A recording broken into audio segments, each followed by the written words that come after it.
Halo pemirsa, langsung dari studio IDX Channel Jakarta, saya Devisan Oval hadir dalam program Market Review, program yang mengupas isu-isu penggerak perekonomian Indonesia. Dan jangan lupa live streaming kami bisa Anda saksikan di idxchannel.com. Dan pemirsa, mari kita ikuti Market Review selengkapnya.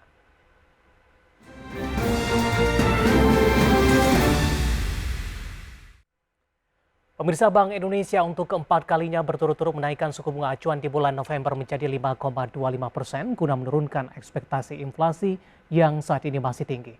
Lantas, apakah langkah agresif Bank Indonesia akan ikut mengikis laju pertumbuhan ekonomi nasional?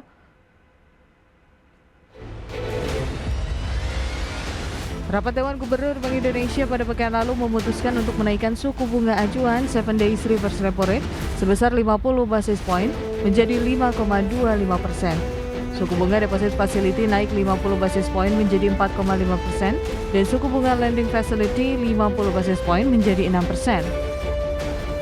Keputusan kenaikan suku bunga tersebut sebagai langkah front-loaded, preemptive, dan forward-looking untuk menurunkan ekspektasi inflasi yang saat ini masih tinggi dan memastikan inflasi inti ke depan kembali ke dalam sasaran 3% plus minus 1% lebih awal, yaitu ke paruh pertama 2023.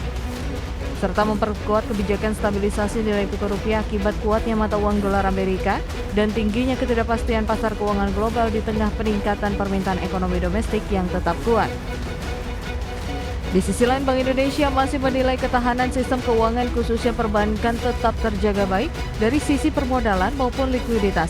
Permodalan perbankan tetap kuat dengan rasio kecukupan modal atau Capital Adequacy Ratio atau CAR di September 2022 tetap tinggi sebesar 25,09%.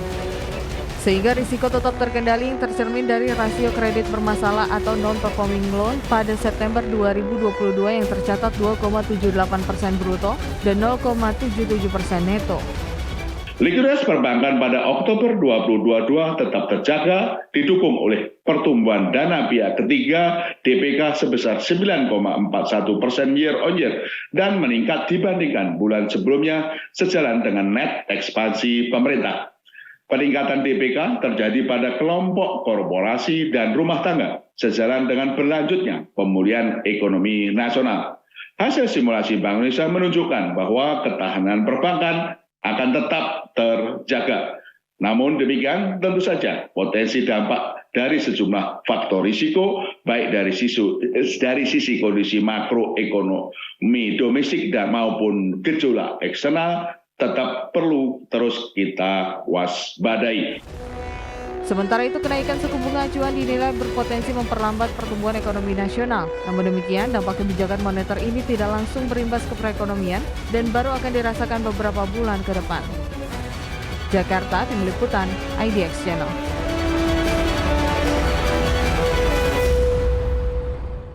Dan untuk membahas tema menarik kita hari ini, Bank Indonesia makin agresif, laju ekonomi bakal terkikis. Sudah tersambung melalui Zoom ada Ibu Telisa Valianti selaku ekonom Universitas Indonesia. Kita akan langsung sapa saja Ibu Telisa. Selamat pagi, apa kabar Ibu?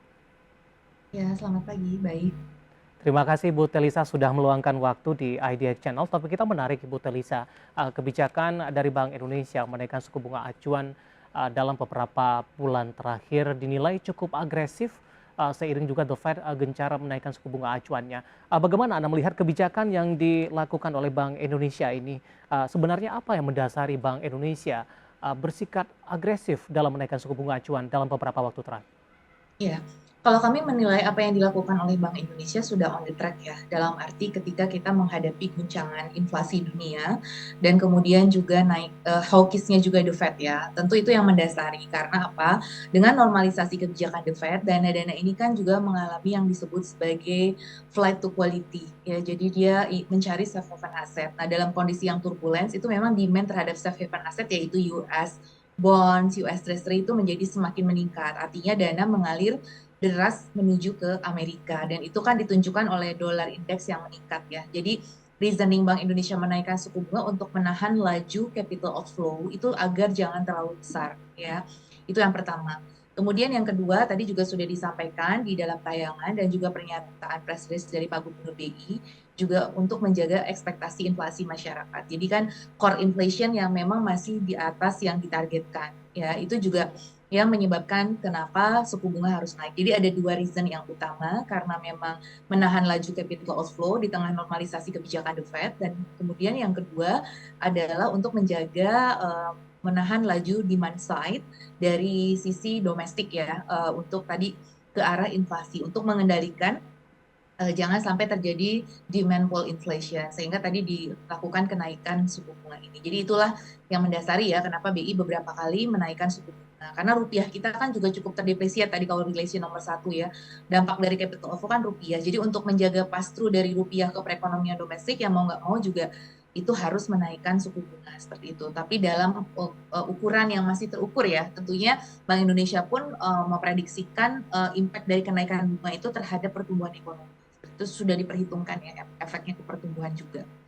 Baik, Ibu Telisa, apakah Bank Indonesia dalam mengambil kebijakan suku bunga acuan mengikuti dari kebijakan The Fed ini? Atau kebijakan The Fed hanya sebagai acuan, sementara Bank Indonesia menyesuaikan dengan kondisi domestik di dalam negeri? Nah, kebetulan pada posisi saat ini memang dari sisi domestik makroekonomi kita membutuhkan keagresifitasan dalam menaikkan suku bunga acuan. Ya, betul sekali. Jadi memang bukan hanya faktor The Fed ya. Waktu itu The Fed kan sudah menaikkan dari awal tahun lebih dulu daripada Bank Indonesia. Bank Indonesia kan baru beberapa bulan terakhir ini.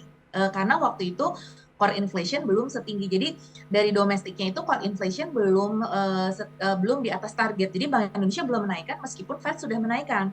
Ya, kalau kita lihat dari starting sejarahnya Fed melakukan normalisasi atau menaikkan bunga, itu lebih dulu The Fed. Jadi nggak otomatis The Fed itu one to one dengan suku bunga domestik. Nah, namun sekarang dengan kondisi global yang semakin dominan, ya itu kita jadi makin correlate dengan Fed Fund Rate itu karena tekanannya semakin besar ya, dan kemudian inflasi domestik memang sudah core inflation-nya sudah mengalami kenaikan, yang juga ada faktor dari kenaikan harga BBM. Waktu BBM belum naik, BI itu belum naikin bunga kemarin kan, kalau kita tahu, karena inflasi headline maupun core masih di rentang target gitu. Sekarang karena inflasi core dan headline sudah di atas target, ya mau nggak mau jadi menaikkan bunga. Jadi the Fed itu adalah one of the factors, tapi bukan satu-satunya. Jadi karena BI itu kan untuk mencapai satu keseimbangan internal, dua keseimbangan eksternal ya. Keseimbangan eksternal itu tadi dari sisi rupiah, keseimbangan internal dari sisi inflasi. Jadi untuk fine tuning balance antara internal dan eksternal, itulah faktor yang menentukan decision suku bunga itu naik atau tidak. Jadi the Fed adalah salah satu faktor. Cuma memang sekarang faktor the Fed ini menjadi semakin dominan ya, karena tekanan terhadap capital outflow ini pasca inflasi global dan juga pasca resesi global yang di depan mata ya, sehingga ini juga yang menyebabkan Bank Indonesia menjadi semakin correlate, harus menjaga diferensial karena semakin kompetitif sekarang untuk menarik dana itu dan devisa itu ya saat ini. Dan kemudian kita kemarin masih punya privilege dari sisi neraca dagang kita yang sangat surplus berturut-turut ya, dan current account kita yang masih surplus. Itu juga yang masih menolong, dan rupiah waktu itu belum terlalu terdepresiasi. Nah, kalau sekarang kan tekanan depresiasi kepada rupiah ini begitu besar. Jadi makanya sekarang kenapa nampaknya si suku bunga Bank Indonesia ini menjadi lebih berkorelasi dengan Fed Fund gitu ya. Tapi sebenarnya itu salah satu faktor, cuman beberapa bulan ini menjadi semakin dominan sebagai faktor penentu dari BI Rate, karena kita harus menjaga diferensial ya. Kalau misalkan tadi Fed Fund Rate itu misalkan di kisaran 4%, ya Bank Indonesia kan kita 5,25 ya, kita menjaga rentang 125 basis point itu untuk menjaga kita tetap kompetitif dari sisi capital inflow tadi. Baik, dan kita masih membahas topik Bank Indonesia makin agresif, laju ekonomi bakal terkikis. Tapi sebelum kita lanjutkan perbincangan, kita akan coba lihat terlebih dahulu beberapa informasi grafis yang berhasil dihimpun oleh tim redaksi kami. Langsung saja kita ke grafis yang pertama. Kita akan coba lihat pergerakan suku bunga acuan Bank Indonesia dalam persen pemirsa, mulai dari Januari, Februari, Maret hingga Juli. Ini Bank Indonesia tetap mempertahankan suku bunga acuannya di 3,5%. Namun di Agustus naik di 3,75, September di 4,25, Oktober di 4,75. Ini bahkan di beberapa hari yang lalu Bank Indonesia juga menaikkan suku bunga acuan kembali sudah mencapai di 5,25%, dan ini merupakan level tertinggi dalam beberapa waktu terakhir. Kita beralih ke grafis selanjutnya, kita akan coba lihat pemirsa tugas dari Bank Indonesia. Yang pertama adalah menetapkan dan menjalankan kebijakan moneter, mengatur dan menjaga kelancaran sistem pembayaran, dan selanjutnya adalah menjaga stabilisasi sistem keuangan. Kita akan coba lihat ke grafis selanjutnya, peranan dari Bank Indonesia. Yang pertama, memelihara cadangan devisa negara. Yang kedua, mengawasi perbankan, mengawasi kinerja lembaga keuangan, mengatur dan menjaga kelancaran sistem pembayaran, jaring pengamanan sistem keuangan, menciptakan uang giral, dan selanjutnya mengelola arus pembayaran dan pengelolaan jasa seputar perbankan. Kita akan coba lihat ke grafis selanjutnya, data pertumbuhan ekonomi Indonesia secara year on year, pemirsa. Ya, di kuartal pertama 2021 minus di 0,71%, kuartal kedua mengalami penguatan yang cukup signifikan di 7,075%, 3,5, 5,2 di kuartal keempat 2021, di 2022 di 5,01, 5,44 hingga 5,72%. Selanjutnya kita akan coba lihat indikator perekonomian lainnya, pergerakan inflasi, pemirsa, dari Desember 2021 hingga Oktober 2022. Ya, tampaknya cenderung mengalami peningkatan. Di Desember masih sekitaran 1,87% secara year on year, sementara data terakhir sudah mencapai 5,71%. Ya, itu dia beberapa informasi grafis yang berhasil dihimpun oleh tim redaksi kami dan semoga bisa menjadi salah satu referensi untuk Anda. Kita lanjutkan kembali perbincangan bersama dengan Ibu Telisa Valianti selaku ekonom Universitas Indonesia. Ibu Telisa. Halo Ibu. Ya, baik. Ya, kita lanjutkan kembali Ibu Telisa. Keagresifan suku bunga The Fed ini juga mendapat perhatian dari berbagai pihak termasuk dari sejumlah ekonom yang mengatakan ini berpotensi memperlambat pertumbuhan ekonomi nasional. Tapi sebelumnya Ibu Telisa, sebenarnya apa profil risiko dari kebijakan ini ketika Bank Indonesia tidak menaikkan suku bunga acuan secara agresif, kemudian kalau ini dilakukan dari sisi profil risikonya, apa yang akan terjadi? Ya, jadi tadi ya yang kita khawatirkan itu adalah self-fulfilling panics ya, ketika terjadi capital outflow dan capital flight. Nah, untuk menghindari terjadinya capital flight, salah satu signaling itu adalah dengan menaikkan suku bunga untuk menjaga investor bertahan pada aset-aset Indonesia ya. Jadi kalau misalkan memang tidak dinaikkan ya, seperti Turki ya, Turki malah menurunkan ya. Itu sebetulnya agak berbeda dari Taylor Rules yang menjadi pegangan dari central bank di dunia ya, bahwa kalau ketika The Fed naik, ketika capital outflow itu probability-nya meningkat, itu malah harus menaikkan suku bunga. Turki malah menurunkan. Nah, ini yang terjadi adalah contohnya di Turki itu terjadi depresiasi lira yang sangat dalam.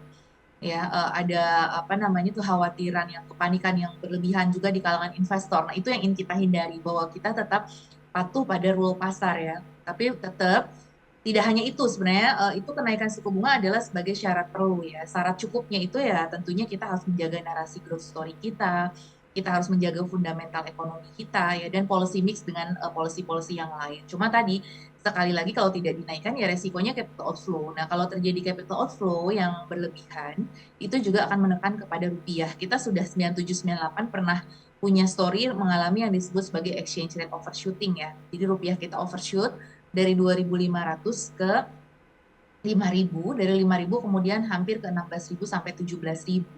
Dan kemudian itu mempengaruhi neraca korporasi, neraca household ya, di tengah waktu itu posisi hutang kita yang sangat rentan gitu. Dan itu kemudian menimbulkan krisis ya. Itu yang kita hindari. Anticipating the crisis itu sebetulnya dengan memberikan signal kepada pelaku pasar bahwa Indonesia tetap mengikuti rule pasar dan kemudian kita menjaga investor pada aset. Nah, sebetulnya itu sih resikonya. Jadi kalau kita tidak mengerjakan itu ya khawatirnya rupiah lebih terdepresiasi. Rupiah sudah melebihi efek psikologis 15.000. Tapi kita ada equilibrium baru rupiah saat ini, mungkin 15.000 lebih itu sebagai equilibrium baru ya. Nah, kita jangan sampai turun lagi misalkan ke 16.000, 17.000 dan seterusnya. Itu yang kita anticipating ya dengan kenaikan suku bunga seperti itu. Kebijakan ini berpotensi memperlambat pertumbuhan ekonomi nasional tidak Ibu Telisa? Tentu ada potensi itu ya, karena kita tahu kan secara teori kenaikan suku bunga itu nanti akan mempengaruhi konsumsi dan investasi, di mana konsumsi dan investasi itu adalah komponen terbesar dari GDP kita, dari PDB kita, produk domestik bruto. Nah, itu memang mempengaruhi nanti juga ke pertumbuhan kredit, kemudian ke pertumbuhan investasi dan konsumsi, dan ke pertumbuhan pendapatan masyarakat juga. Nah, Tapi ini sudah dianticipating oleh pemerintah dengan kebijakan-kebijakan misalkan di sisi makroprudensialnya, kemudian di sisi fiskal dengan bantalan social safety net, kemudian pemerintah juga prioritas kepada proyek-proyek yang memberikan multiplier effect yang besar untuk perekonomian. Jadi ada compensating-nya. Kemudian juga mempercepat UJK untuk menahan FDI kita. Jadi walaupun nanti pada portfolio ini ada sedikit outflow, namun kita juga tetap menarik capital inflow dari sisi FDI. Kan kita terus memperbaiki berbenah diri iklim investasi di Indonesia ya, supaya nanti investasi ini bisa menyerap lapangan kerja. Kita juga secara structural policy sedang melakukan hilirisasi di sektor industri kita, supaya bernilai tambah tinggi kita misalkan di nikel, nanti electric vehicle, industri baterai, dan lain sebagainya itu sebagai new source of economic growth. Jadi efek dari kenaikan bunga ini ada, tapi itu sudah dimitigasi dengan adanya kebijakan-kebijakan juga di fiskal dan strukturalnya untuk mempertahankan agar pertumbuhan ini. Jadi istilahnya kalau turun sekian percentage point gitu ya, misalkan karena kenaikan suku bunga, taruhlah misalkan 0,5 percentage point, tapi kita siapkan 1 percentage point dari sektorilnya gitu. Jadi itu bisa compensating, walaupun tidak tidak terelakkan, pasti ada dong trade off dari kenaikan bunga, tapi kita berharap kenaikan bunga ini memberikan iklim yang kondusif bagi investor seperti itu untuk mempertahankan aset-aset di Indonesia untuk tadi menjaga stabilitas di sistem keuangan kita SSK tadi ya. Jadi external balance dari SSK kita tetap terjaga lah dengan kenaikan bunga, walaupun tadi ke domestik ada impact-nya, tapi tadi sudah dimitigasi dengan berbagai kebijakan tadi di sisi strukturalnya dan sektorial. Baik, apakah ini termasuk tidak Ibu Telisa koordinasi antara pemerintah dengan Bank Indonesia? Karena kita sama-sama mengetahui pemerintah saat ini sangat-sangat menjaga dari sisi pertumbuhan ekonomi. Di sisi lain kenaikan suku bunga acuan ada potensi ini perlambatan ekonomi. Dalam hal ini seperti apa Anda melihat komunikasi antara pemerintah dengan Bank Indonesia supaya bisa selaras dan tujuan secara garis besarnya sama-sama tercapai ke depannya? Betul. Jadi ini saya melihat bahwa koordinasi ini sudah dilakukan dengan baik ya. Tapi ke depan perlu semakin ditingkatkan lagi inovasi-inovasi ataupun terobosan kebijakan. Jadi yang saya ketahui bahwa misalkan ya sekarang kita untuk menjaga pertumbuhan ekonomi di daerah ya, pemerintah sendiri dengan Bank Indonesia terus berkoordinasi karena kan pertumbuhan nasional tentu di-create dari pertumbuhan daerah juga ya, misalkan. Nah, itu bagaimana misalkan Bank Indonesia sendiri ya sudah mengeluarkan yang disebut kemarin baru launching Jumat itu laporan Nusantara ya, itu juga ada bagaimana analisis terhadap pertumbuhan ekonomi di daerah-daerah dan itu disampaikan ke Pemda. Kemudian nanti Pemda akan membuat dari laporan itu bisa mendapatkan masukan policy apa nih yang harus didorong untuk menjaga pertumbuhan ekonomi daerah. Kemudian Bank Indonesia sendiri mendorong dari sisi makroprudensial. Kemudian ada OJK juga kalau di KSSK. Bagaimana misalkan dengan restrukturisasinya apakah perlu semua sektor atau tidak dan seterusnya itu untuk menjaga agar dampak dari kenaikan suku bunga ini bisa diabsorb bersama dari sektor-sektor yang ada di perbankan ataupun sektor-sektor yang ada di sektor real. Nah, itu juga koordinasi bersamanya juga terlihat ya dari laporan KSSK ini.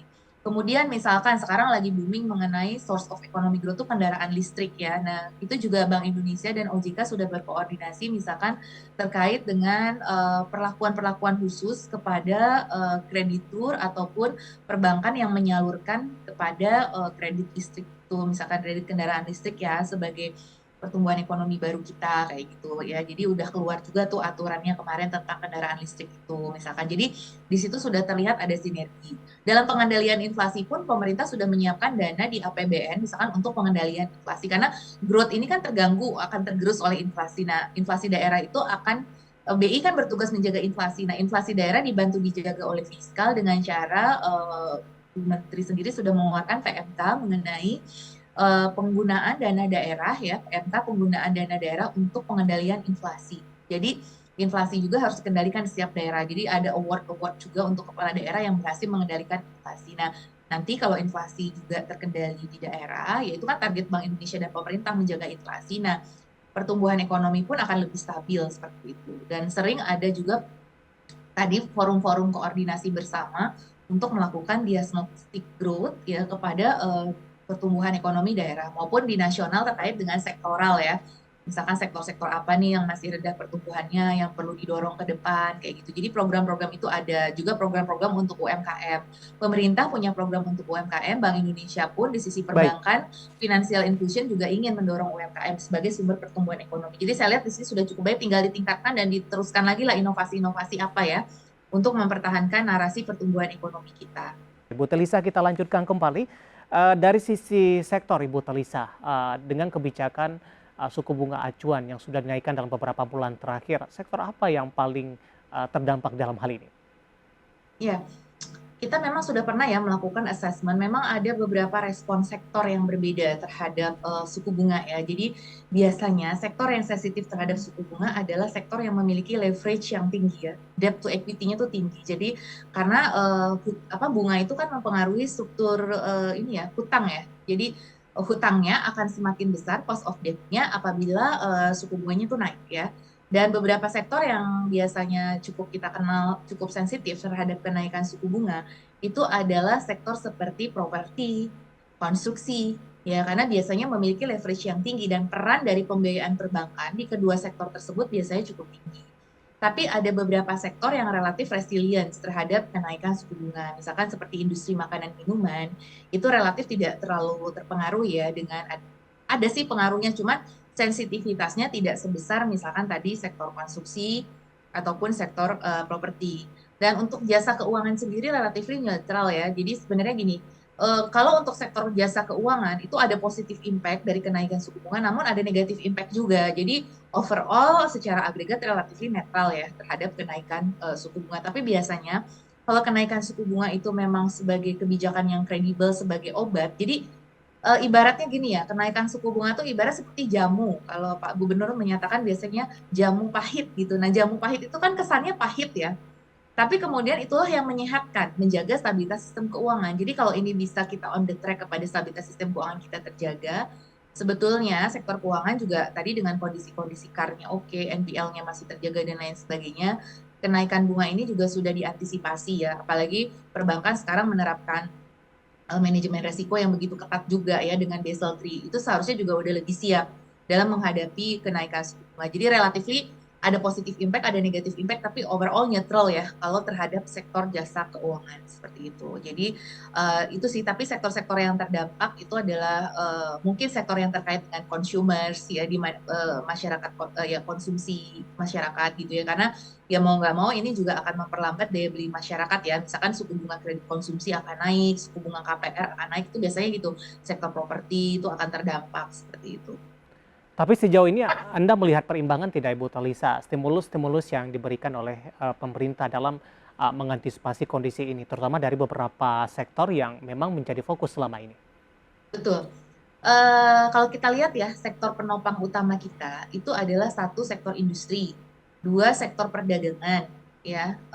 Kemudian yang ketiga pertanian, kemudian yang keempat itu adalah juga salah satunya sektor konstruksi ya. Kemudian nanti baru menyusul seperti informasi komunikasi. Nah, kita lihat dukungan pemerintah untuk sektor industri itu juga kan banyak ya regulasi-regulasi untuk mendorong industri kita, termasuk di dalamnya UU CK ya, untuk mendorong investasi industri ya, untuk menarik investasi industri itu juga banyak dilakukan oleh pemerintah. Kemudian ya dengan adanya UU CK juga harapannya bisa mendorong industrialisasi kita. Jadi kebijakan hilirisasi ya, dukungan-dukungan kebijakan itu sudah terlihat ya. Jadi untuk mendorong sektor industri kita yang memang menjadi prioritas. Kemudian sektor perdagangan dengan pelonggaran PPKM, vaksin ya, booster dan lain sebagainya untuk menjaga aktivitas masyarakat tetap terjaga, kan kita lihat mall sudah ramai lagi dan lain sebagainya. Jadi perdagangan kita dengan dukungan digitalisasi juga e-commerce ya dan lain sebagainya itu juga menjaga agar, nah stimulus-stimulus inilah yang juga kita sebagai compensating ya dari dampak kenaikan suku bunga itu. Jadi dengan pemerintah juga menyiapkan infrastruktur ya yang untuk mobilitas masyarakat itu juga semakin baik ya. Nanti perdagangan kita makin oke. Terus kemudian di sektor pertanian, misalkan pemerintah juga menjaga tadi misalkan stabilitas harga pupuk ya untuk tetap berjalannya produksi dari pertanian kita, mendorong food estate ya, dan kebijakan-kebijakan pengendalian harga pangan dan lain sebagainya itu sangat mendukung untuk juga sektor pertanian kita untuk tetap survive juga. Jadi di per sektornya tuh sebenarnya udah ada kebijakan-kebijakan sektoral tadi untuk menjaga pertumbuhan sektor-sektor yang selama ini menjadi penopang dari pertumbuhan ekonomi Indonesia ya. Meskipun tadi agak sedikit melambat, ada efek melambatnya itu ya karena ada kenaikan bunga dan juga kenaikan inflasi ya, yang bersamaan dengan kenaikan inflasi juga depresiasi rupiah. Tapi tadi kebijakan untuk mendorong di Ya. sektor realnya itu yang diharapkan tetap bisa menjaga pertumbuhan di beberapa sektor utama yang menjadi andalan Indonesia. Baik, terakhir singkat saja Ibu Telisa, proyeksi dari Anda dengan sampai dengan akhir tahun di Desember, bagaimana peluang dari Bank Indonesia kembali menaikkan suku bunga acuan? Mungkin juga bisa dikaitkan juga dengan peluang The Fed juga untuk pertemuan di Desember mendatang Ibu Telisa. Betul, kalau kita lihat probability meeting The Fed kemarin itu 80% memperkirakan The Fed Fund Rate akan naik lagi di 4, untuk Desember itu di 4,25 sampai 4,5 ya, yang sekarang posisi 4. Jadi artinya akan naik di kisaran 25 sampai 50 basis point. Meskipun probability-nya masih terpecah kan, ada yang 25, 50, 75, tapi 80% itu mengumpul di 50. Nah, kalau misalkan The Fed menaikkan 50, nah kita lihat Bank Indonesia ada peluang menaikkan sekitar 25 ya basis point lagi di bulan Desember.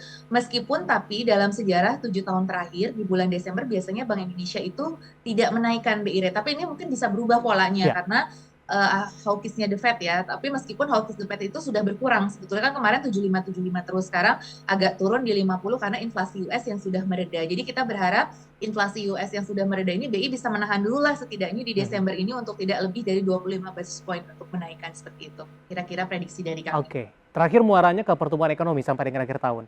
Singkat saja Ibu. Iya, pertumbuhan ekonomi kami memproyeksikan berada di kisaran 5,1 sampai 5,2% ya, karena memang di Q4 karena base-nya sudah tinggi di Q4 2021 kalau tadi dari grafik pertumbuhan ekonomi yang kita tampilkan 2021 tuh base-nya tinggi Q4. Nah kita prediksikan dengan berbagai macam karena ada varian baru ya PPKM-nya agak ini juga, terus kemudian juga memang akhir tahun biasanya agak slowing down meskipun ada event-event tadi.